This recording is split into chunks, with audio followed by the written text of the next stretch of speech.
kita jam 3 sore selalu merenungkan sengsara Yesus?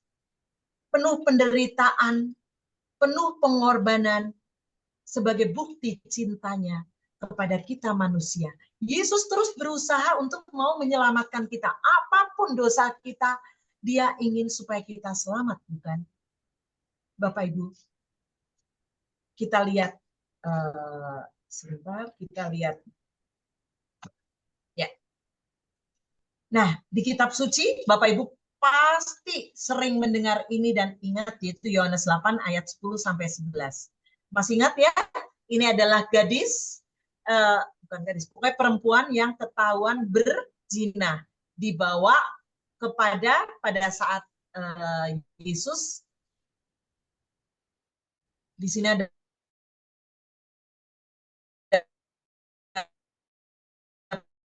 para Yesus, dia intinya hanya mau menangkap supaya Yesus gimana jalan keluarnya dia. Apa yang diberi pendapat untuk orang yang ketahuan berzina.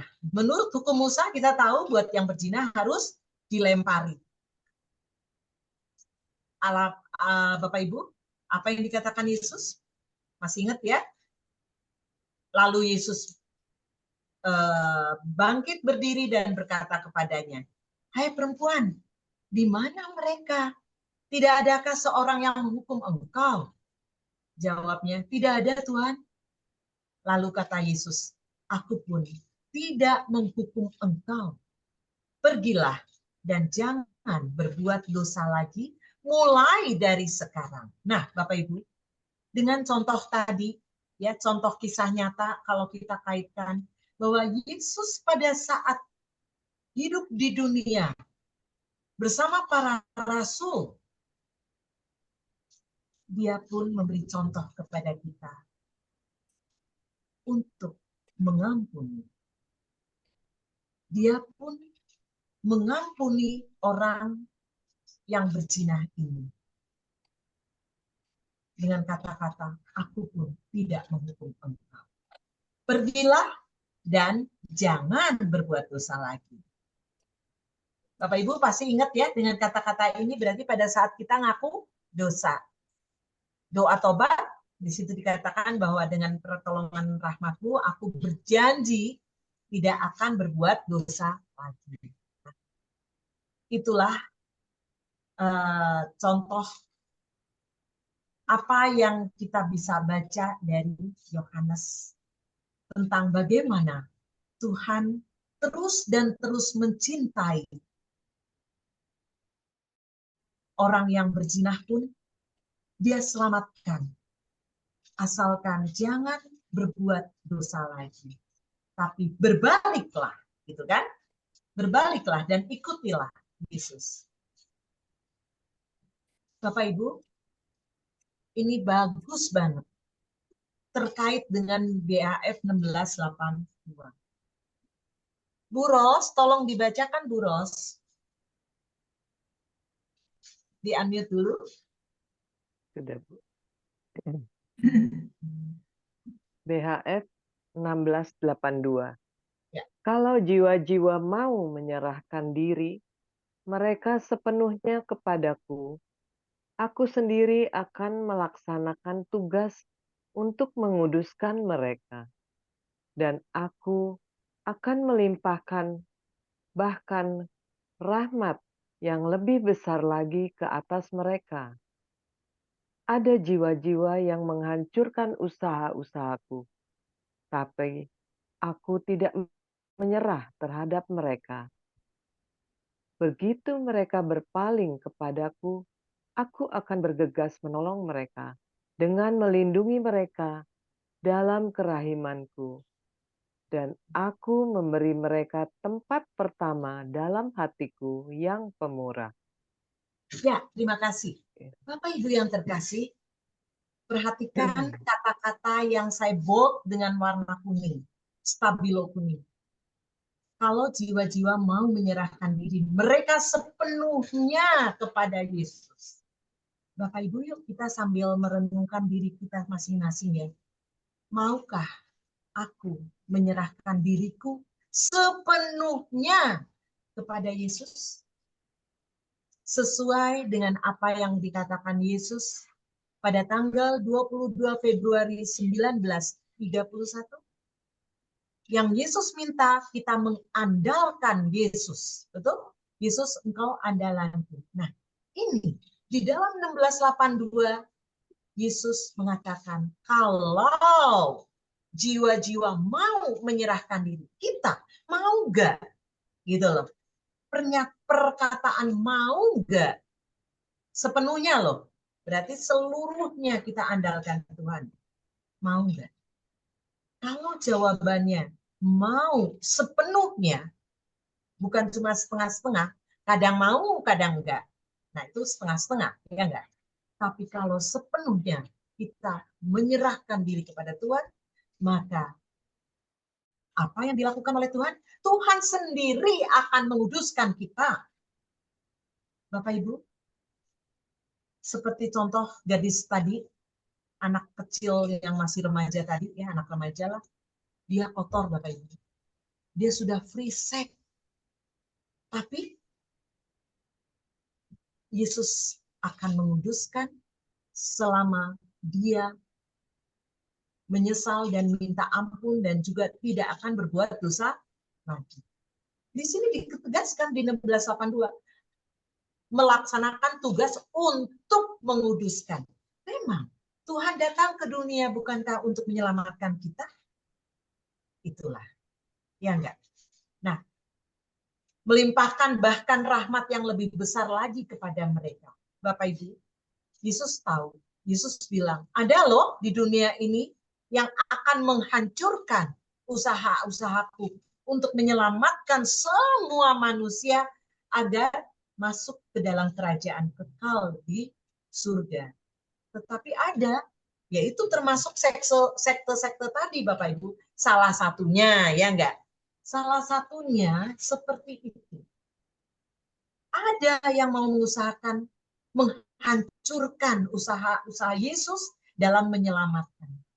Bapak Ibu, paham nggak bahwa orang atau gadis tadi masuk ke sekte itu adalah akibat dari kekerasan yang dia alami di keluarganya. Betul? Ya enggak? Salah satu penyebabnya adalah karena dia haus akan cinta. Karena yang ada di dalam rumah tangganya hanya kebencian, hanya untuk dipukuli terus. Seperti apa? Dia udah nggak tahan gitu loh. Walaupun jalan ini salah, tapi mari kita introspeksi. Apakah kita juga seperti itu? Kita terus membenci orang, suami, istri, anak, orang tua, keluarga, teman, sahabat. Apakah itu? Ingat, itu berarti kita juga andil untuk menghancurkan usaha-usaha Yesus. Ya, mudah-mudahan kita tidak ada. Justru kita sebagai devosan kerahiman, murid-murid sang kerahiman bisa mencerminkan tindak tanduk kita seperti yang Yesus inginkan. Bukan menghancurkan, tapi kita berusaha membawa ke dalam kedamaian. Jangan ribut di rumah, jangan bikin marah-marah, atau jangan bikin rumah menjadi gersang. Yang penting Bapak Ibu, usahakan hati kita, diri kita, jangan kacau. Sadari bahwa Tuhan ada. Mari kita serahkan diri kita sepenuhnya kepada Tuhan dengan mengandalkan Dia. Nah, Bapak Ibu, lihat kata-kata yang di bawah. Begitu mereka berpaling kepadaku, aku akan bergegas menolong. Sama seperti tadi, garis tadi, ya enggak? Pada saat gelombang mau menarik dia, dia ingat Yesus. Walaupun hatinya belum sepenuhnya. Karena dia sudah lama tidak ke gereja dan sebagainya.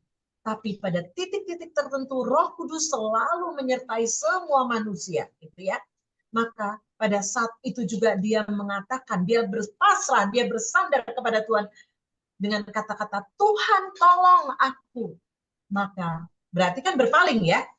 dia berpaling aja, maka Yesus bergegas menolong. Menyelesaikan semuanya sampai akhirnya dia sekarang hidup dengan kekudusan.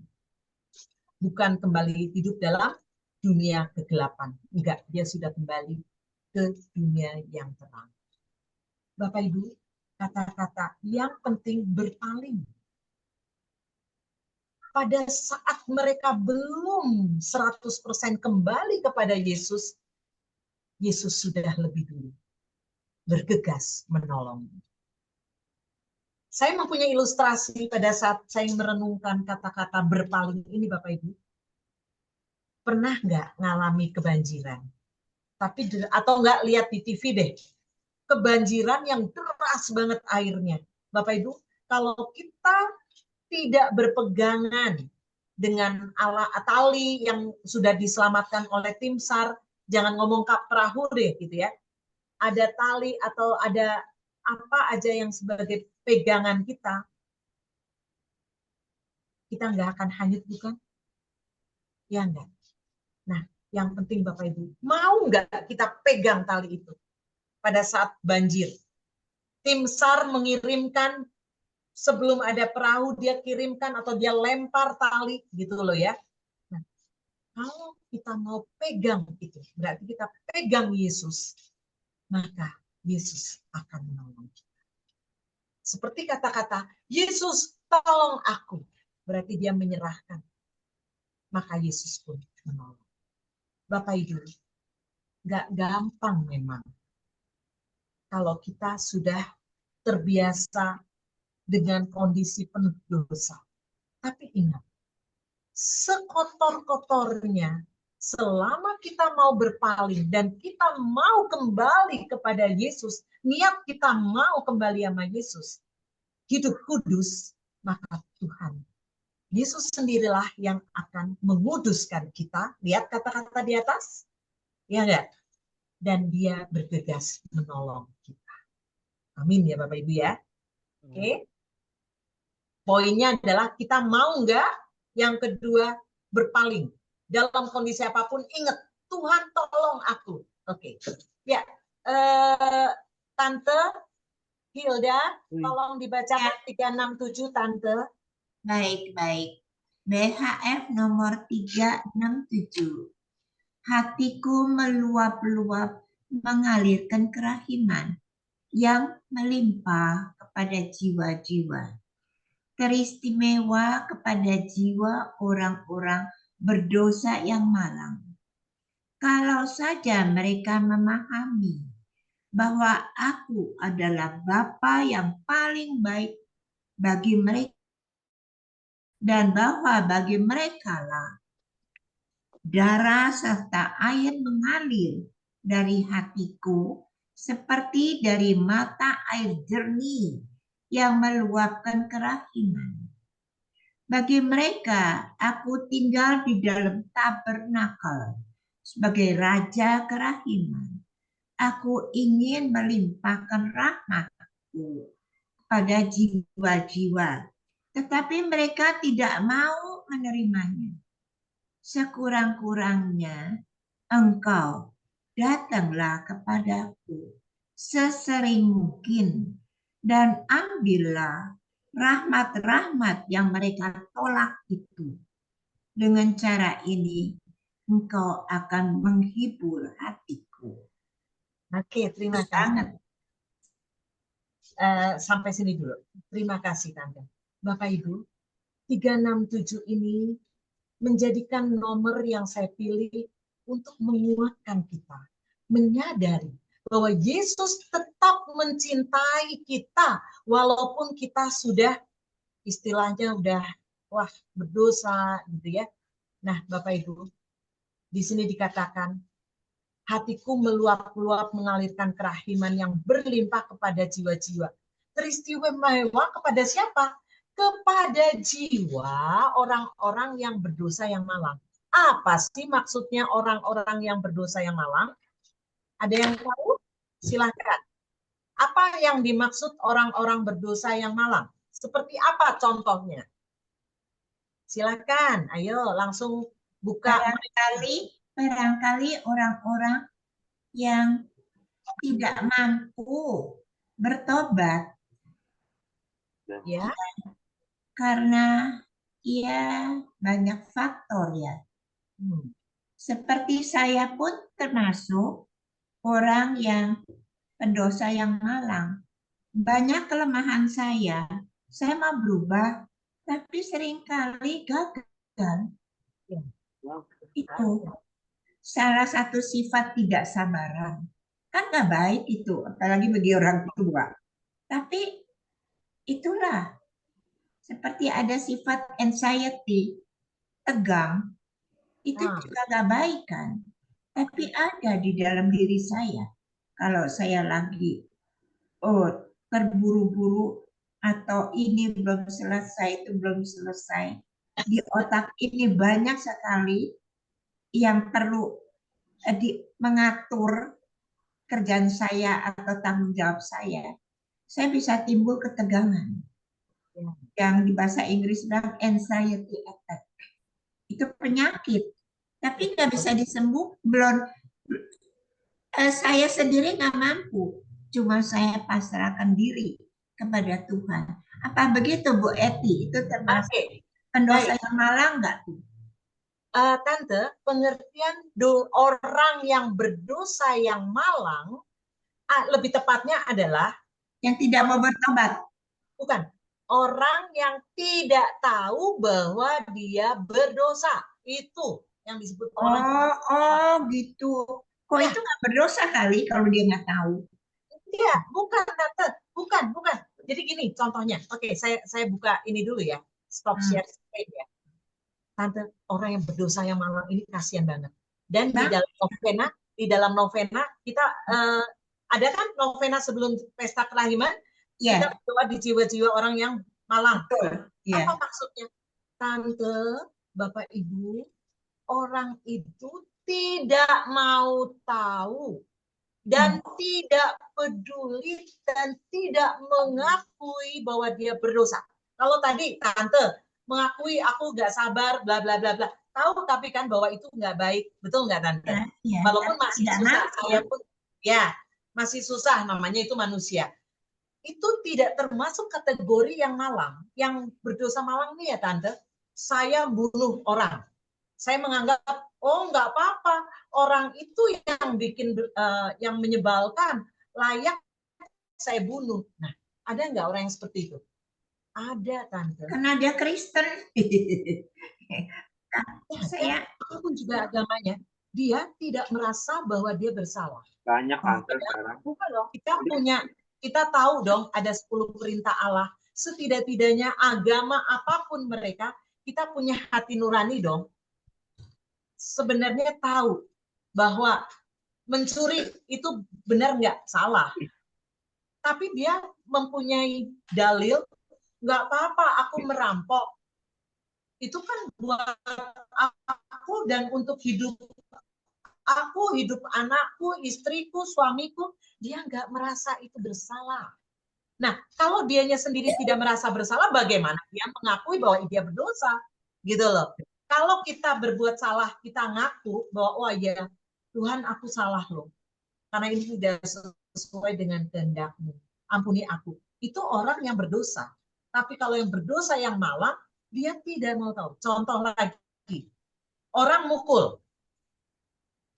Tante sering nggak melihat orang itu, kamu kenapa sih mukul? Misalkan gitu ya. Apakah dia ngaku, aduh iya ampuni Tuhan, aku kok mukul ya. Berarti dia ngakui dong. Tapi ada orang yang mengatakan, pantes dia mah tak pukul, kalau perlu tak bunuh aja dia. Banyak. Itu? Nah, Bu Eti boleh bertanya? Ya, silakan. Nah, orang itu kan kita ini bait Allah ya. Ya. Kata lain agama apa juga sama. Itu ada hati nurani. Tahu membedakan antara benar dan tidak. Kenapa orang ini tidak tahu? Nah, tapi terbukti ada kan banyak orang yang begitu. Banyak. Malah, kenapa tuh? Pertanyaan saya kenapa? Ya, karena dia tidak benar-benar mau mendengar suara Tuhan. Kalau dia menganggap bahwa ada bait Allah di dalam hatinya, dia harus peka mendengar suara Tuhan. Pernahkah Tuhan mengatakan, pukul aja tuh orang, marahin aja tuh orang? Nggak ada. Dia tidak mau mendengar. Apa ini saya bisa masukkan menyalahkan setan? Setan ada di dalam diri dia, maka dia nggak peka suara Tuhan, suara setan itu. Maka saya sering bilang gini, Bu Eti Salam, kalau orang muji saya, hidup baik gini-gini. Itu karena Roh Kudus yang baik di dalam diri saya. Kalau si jahat yang masuk di dalam diriku, aku bisa jadi pembunuh dan sebagainya loh. Maka kamu harus puji Tuhanku yang ada di dalam diriku. Gitu. Benar, saya? Betul. Ya. Tante, di dalam diri kita, makanya Tante tadi pertanyaannya bagus. Kok di luar masih ada sih yang begitu? Betul ya? Tante, orang yang waktu itu bunuh, masih anak muda, bunuh temennya, ingat pacarnya atau apa itu yang dipukulin sampai ditendang, sampai masuk rumah sakit. Emang dia merasa bersalah? Tidak. Saya makanya ya, kan ada di Petrus tuh, mengatakan di kitab Petrus, Tuhan adalah lemah lembut. Ya, tapi kalau iblis seperti singa yang mengaum-ngaum menerkam kita. Jadi kalau kita tidak dekat sama Tuhan, otomatis kita direbut oleh setan, gitu saja. Nah, itu nggak heran loh. Kalau orang lagi kesetanan bisa berbuat apa aja nggak sadar. Nah, apa itu orang itu jadi kita ini yang harus nolong. Nolongnya itu doa. Dia nggak bisa doa sama Tuhan. Kita doa sama Tuhan mohon pertolongan untuk orang ini gitu loh. Tante, inilah kenapa Yesus bilang bahwa jam 3 kita doakan mereka orang-orang yang berdosa. Betul? Ya, 15721 Ya, betul. Doakan untuk orang-orang yang berdosa. Kita orang berdosa, tapi juga di luar sana banyak orang yang berdosa yang malam. Betul. Bapak Ibu, pernah waktu itu saya lupa namanya, dia narkoba, dia dihukum mati. Dia sudah mau dihukum mati, dia masih merasa dia tidak bersalah. Betul? Sampai saya lihat, di mana hati nurani dia? Gitu loh. Dia tidak merasa bersalah. Dia menganggap itu benar. Padahal sebentar lagi mau dihukum mati. Ya, kita nggak tahu ya Bapak Ibu. Pada saat detik-detik mau meninggal, apakah dia minta ampun, terus menyesal, kita nggak ada yang tahu. Tapi pada saat dia diwawancara oleh TV, dia merasa tidak bersalah. Dan dia, ya saya nggak apa-apa. Ya, karena udah dikuasai oleh si jahat. Hidup dia dikuasai oleh si jahat. Jadinya bekerja tuh si jahat. Maka kita harus nolong orang itu dengan doa. Tuhan membenci pendosa, bukan pendosanya, tapi dosanya. Yang dihukum itu dosanya. Orangnya itu kita harus rangkul, gitu enggak sih? Betul. Maka kalau Hilda lagi kemasukan, doakan Hilda. Nah, semua Tante, semua itulah yang diminta oleh Yesus sebenarnya kalau kita sadari bahwa jam 3 doakan. Karena pas jam 3 kita tahu lautan kerahiman benamkan orang-orang mereka. Orang-orang seperti itu termasuk kita yang berdosa. Tapi terlebih-lebih orang yang berdosa yang malam. Karena dia sudah dikuasai oleh si setan tadi, sama si itu.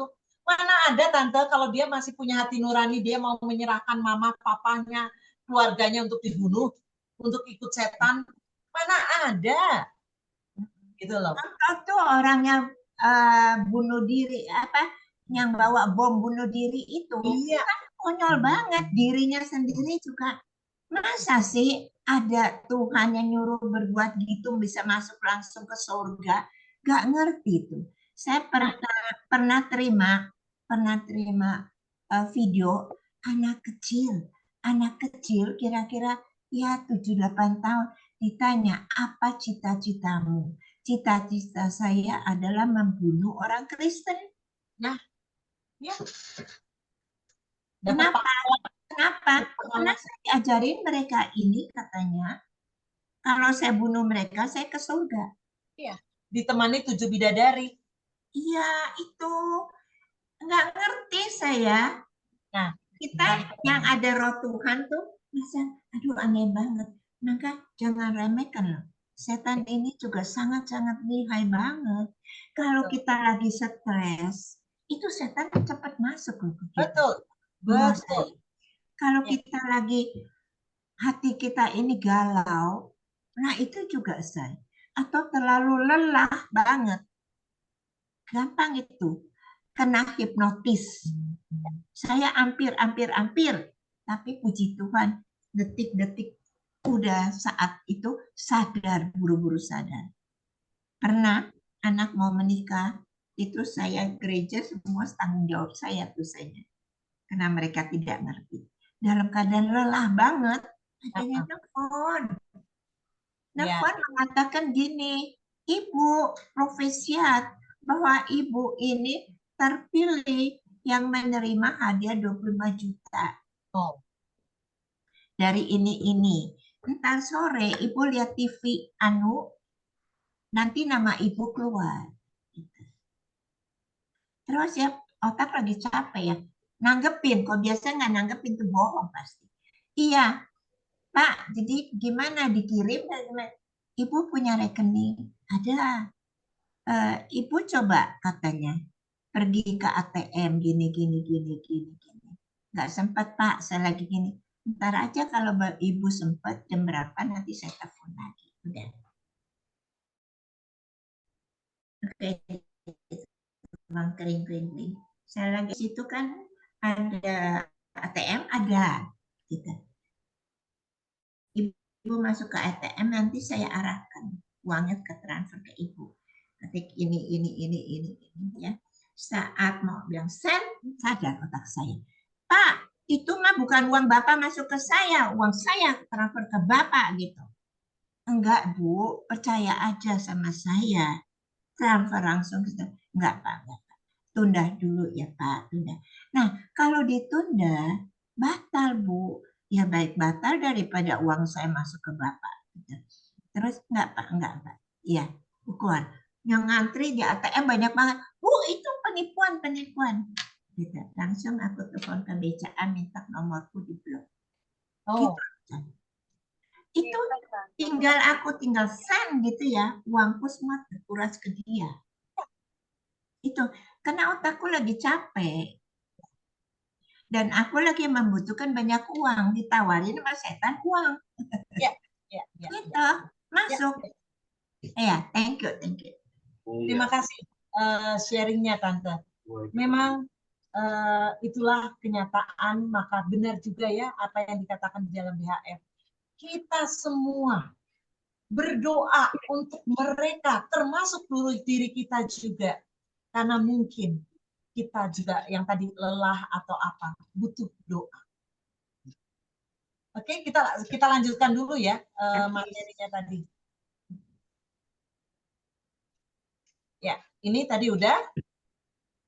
Nah, datanglah kepadaku sesering mungkin, ambillah rahmat-rahmat yang mereka tolak. Bapak Ibu, di 367, Yesus juga mengatakan, seringlah, datanglah kepadaku. Melalui apa? Datang ke bersama Yesus, meditasi, doa malam, apapun juga Bapak Ibu. Datang, dan datanglah terus kepada Tuhan. Karena si jahat mengaum-ngaum, menggoda kita dengan segala cara, menerkam kita, kita. Jadi kita harus kuat. Selain buat diri kita, doakan juga untuk orang lain. Ya, itu termasuk yang jam 3 sore itu, di mana rahmat kerahiman berlimpah, mintalah, timbalah itu semua. Ya, lanjut. Silakan Ibu Ana.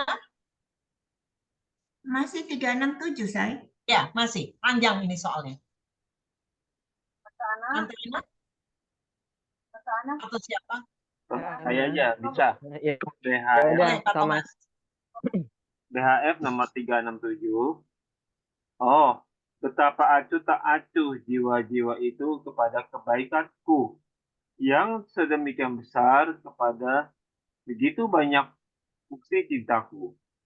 Yang diminum hatiku hanyalah sikap tidak tahu terima kasih, sikap tidak mau tahu dari jiwa-jiwa yang hidup di dunia. Mereka memiliki waktu untuk datang kepadaku guna mengambil rahmat. Maka aku berpaling kepadamu. Hai kamu, jiwa-jiwa pilihan, apakah kamu juga akan gagal memahami kasih hatiku? Di sini pun hatiku telah dikecewakan. Aku tidak menemukan orang yang menyerahkan diri sepenuhnya kepada kasihku. Begitu banyak syarat, begitu banyak ketidakpercayaan, begitu banyak kekhawatiran. Ya, terima kasih Pak Thomas.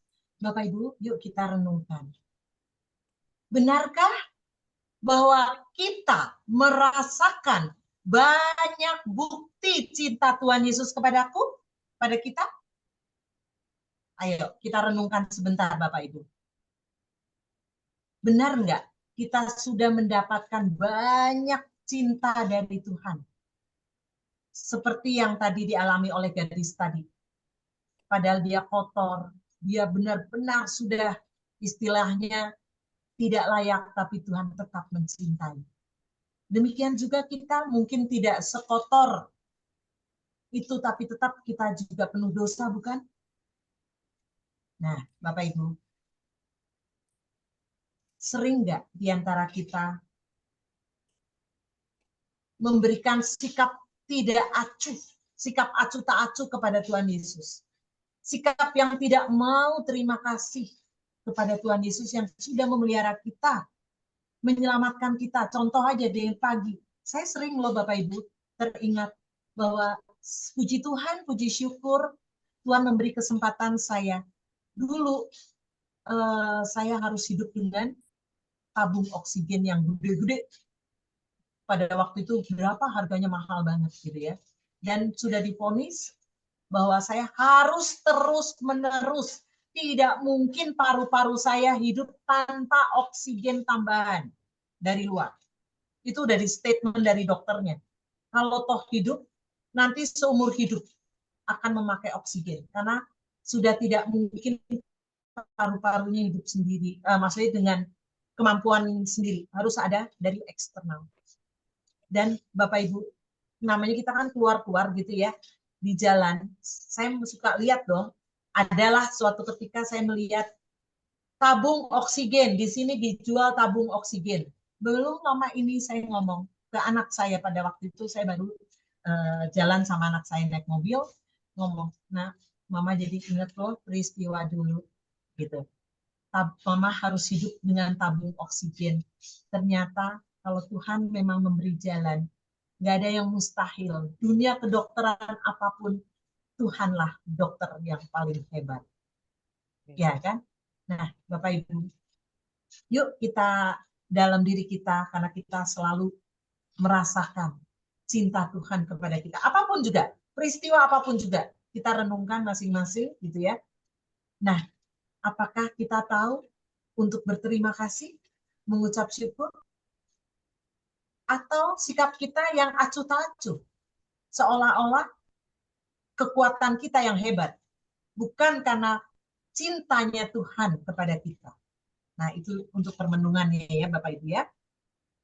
Nah, Bapak Ibu, Yesus mengatakan, apakah kamu juga akan gagal memahami kasih hatiku? Itu pertanyaannya. Sudah banyak Tuhan Yesus memberikan bukti cintanya pada kehidupan kita sehari-hari maupun keluarga kita. Coba rasakan itu. Apakah aku juga akan gagal memahami bahwa itu adalah kasih dari Tuhan sendiri? Atau itu karena kepintaranku, kehebatanku, kerja kerasku? Mari sadarilah, ini semua cinta Tuhan. Yang terus Tuhan berikan dulu, sekarang, dan sampai akhir. Ya, silakan satu lagi lanjutannya. Bu Ros. Ya, boleh. Untuk menghiburmu, biarlah aku katakan kepadamu bahwa ada jiwa-jiwa yang hidup di dunia ini yang mengasihi aku dengan mesra. Aku bersemayam dalam hati mereka dengan penuh sukacita. Tetapi jumlah mereka tidak banyak. Di biara-biara pun ada jiwa-jiwa yang memenuhi hatiku dengan sukacita. Mereka mengemban ciri-ciriku, oleh karena itu Bapa Surgawi memandang mereka dengan kepuasan yang istimewa. Mereka akan dikagumi oleh malaikat dan manusia. Jumlah mereka sangat sedikit. Terima kasih, Bu Ros. Bapak Ibu yang terkasih, lanjutannya dari 367, kita baca pelan-pelan, resapi kata-kata Yesus ini sendiri. Aku bersemayam dalam hati mereka dengan penuh sukacita. Mari sadari, benarkah kita merasakan, kita mengundang Yesus hadir dalam diri kita? Sudahkah kita meminta Yesus bersemayam dalam hatiku? Bagaimana sikapku pada saat kita menghadiri di sakramen Ekaristi? Benar kita mengimani, benar kita menghayati, benarkah kita benar merasakan Tuhan bersemayam?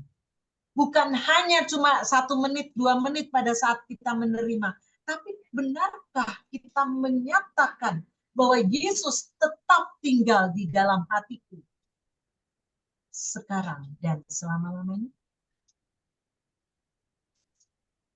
Bapak Ibu, Yesus mengatakan, ternyata jumlah mereka nggak banyak.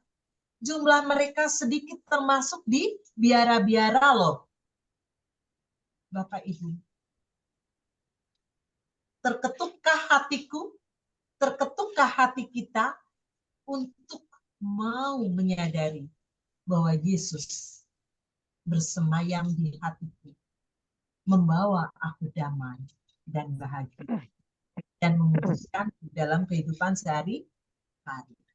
Oke, Bapak Ibu, ini permenungan untuk nanti malam dan seterusnya ya. Di awal tadi sudah saya katakan, yuk kita renungkan sepanjang hari ini saja dosa-dosa apa yang kita lakukan. Mari kita minta ampun kepada Tuhan. Karena aku masih terus berbuat dosa, Tuhan. Lihat wajah Tuhan. Ini saya ambil dari cuplikan film The Passion. Kita bisa bayangkan luka-luka, masihkah kita tetap mau memukul? Masihkah kita mau meludah dari tindakan kita, perilaku kita, pikiran kita? Tapi gimana pun juga, kita sadar dari perikop pencerahan pada malam hari ini, Yesus tetap mengatakan, aku tetap mencintaimu. Bapak Ibu, ini yang terakhir. Refleksi, renungkanlah suatu peristiwa di mana hidup kita dalam kegelapan, apapun juga, masing-masing berbeda-beda. Tetapi kita menyadari hanya karena cintanya lah maka Yesus menyelamatkan. Karena Yesus telah menyelamatkan. Jadi renungkanlah suatu peristiwa di mana hidupku di dalam kegelapan, tetapi karena cinta Tuhan Yesus, maka kita diselamatkannya. Tuhan memberkati. Amin. Ya, demikian silakan. Ya, terima kasih Bu Eti. Ya, baik. Mungkin karena ini sudah jam 9 lewat, kita batasi ya pertanyaan ya Bu Eti ya. Silakan. Baik teman-teman yang mau sharing atau bertanya, 2 orang silakan. Kalau ada yang ingin ditanyakan atau Nah, usahakan on time karena banyak yang ngeluh. iya, Ada yang ngeluh, bukan banyak. baik. Ya, mungkin ada 2 orang. Silakan. Ada yang ingin bertanya atau sharing? Atau sharing silakan loh. Sharing boleh. Pokoknya harus menyadari bahwa Tuhan tetap mencintai. Inilah kerahiman Allah. Nah, Luar biasa. itunya aku alami, aku rasakan banget. Aku sangat dimanja, sangat itu aku dikasihi, dilindungi.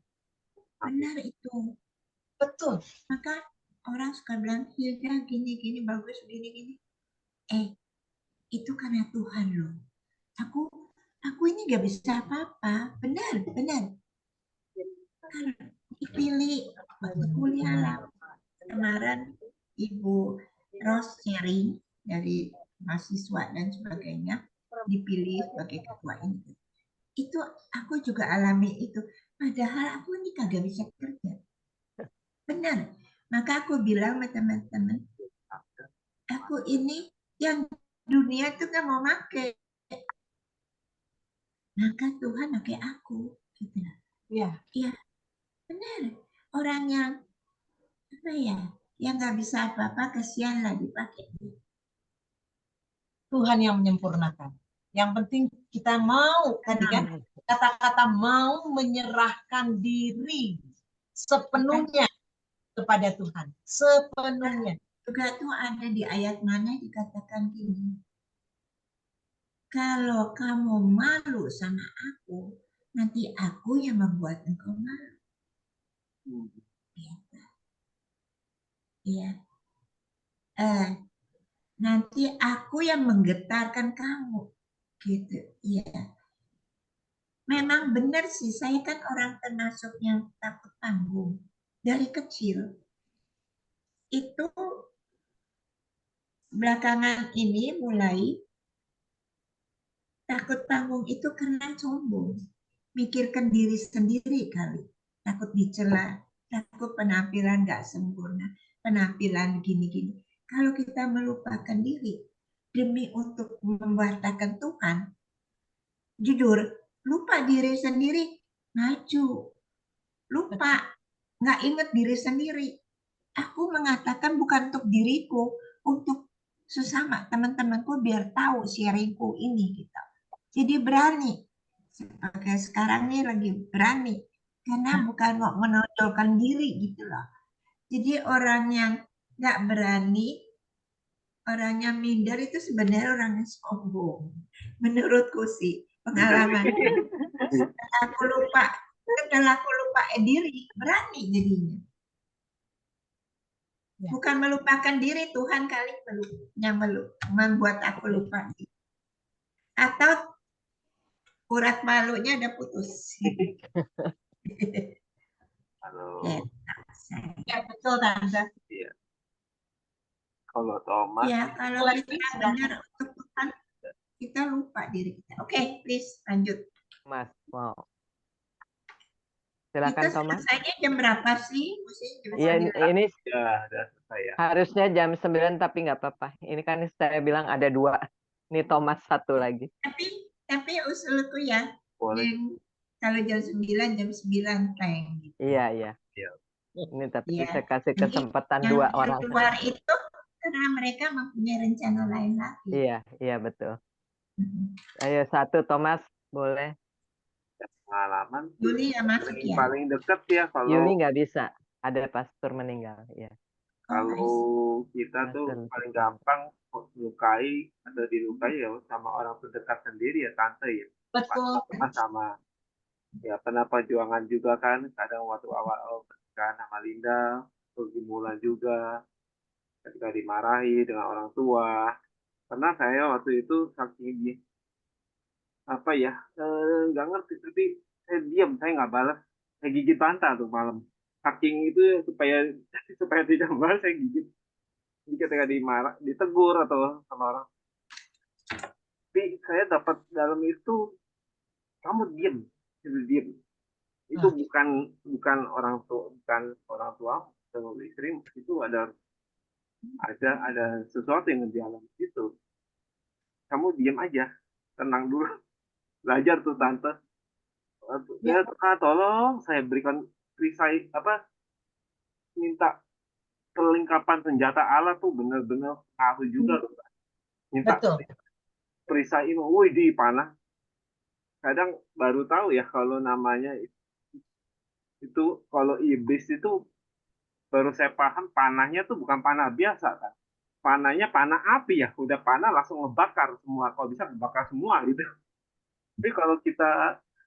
Tapi puji Tuhan dengan ini kondisi semua sudah baik, mama juga relasi sudah puji Tuhan enak gitu, walaupun kadang-kadang masih ada sedikit-sedikit gitu ya berbeda.